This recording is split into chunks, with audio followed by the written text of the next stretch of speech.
નમસ્કાર, હું SP Sarteja, incharge fire officer Amreli. આજરોજ 2 ને 5 કલાકે 112 જે હાલમાં જ કેન્દ્ર સરકાર દ્વારા હેલ્પલાઇન જે જારી કરવામાં આવી છે તેના દ્વારા ફાયર કંટ્રોલ રૂમ અમરેલી ખાતે જાણ કરવામાં આવી કે બગસરા એસબીઆઈ બ્રાન્ચમાં કોઈ અગમ્ય કારણોસર આગ લાગવાની ઘટના બનેલ છે. તેના અનુસંધાને ફર્સ્ટ ટર્ન આઉટ તરીકે અમે બગસરા નગરપાલિકા ફાયર વિભાગને જાણ કરેલ. જે અન્વયે તેઓ તુરંત પહોંચી આગ વધુ વિકરાળ હોવાના કારણે તેઓએ ફરીથી બેકઅપ તરીકે ફાયર એન્ડ ઇમરજન્સી સર્વિસ અમરેલીને જાણ કરેલ.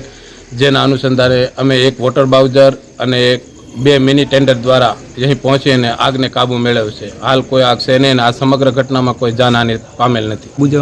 અંદાજિત 1-8 કલાક જેવું થયું છે, પણ ધુમાડો ઝાઝો હોવાના કારણે વેન્ટિલેશનમાં થોડોક પ્રોબ્લેમ હતો, એટલે 2 કલાક જેવો સમય લાગી ગયો.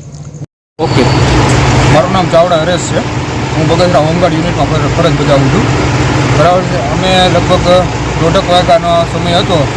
તે સમયે અમને નાઇટ ડ્યુટીમાં હતા અને અમને જાણ થઈ કે ભાઈ એસબીઆઈમાં આગ લાગી બેંકમાં. ત્યાર પછી 1:30 વાગ્યાથી અમે બધા તદ્દન મારા હોમગાર્ડ મિત્રો અને અમે બધા લોકો અહીં ભેગા થઈ ગયા. પોલીસ સ્ટાફ પણ હતો, ફાયર બ્રિગેડની ગાડીઓ પણ આવી ગઈ હતી. બરાબર છે.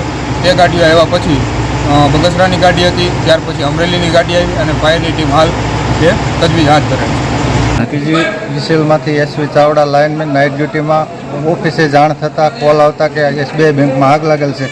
5 જ મિનિટમાં અમે તરત અહીં પહોંચી જઈ બગસરાના આખો પાવર બંધ કરી થાંભલેથી એનું કનેક્શન છોડાવી સતત 2 કલાક અહીં તકેદારી રાખી. કોઈ વધારે જાનહારી ન થાય કન્ટિન્યુ માથે સૌથી પહેલાં અમે આવ્યા હતા અને સૌથી પછી અમે જઈએ છીએ. અમારી અધિકારીની સૂચના પ્રમાણે અમે આ રીતે કામ કરેલ છે.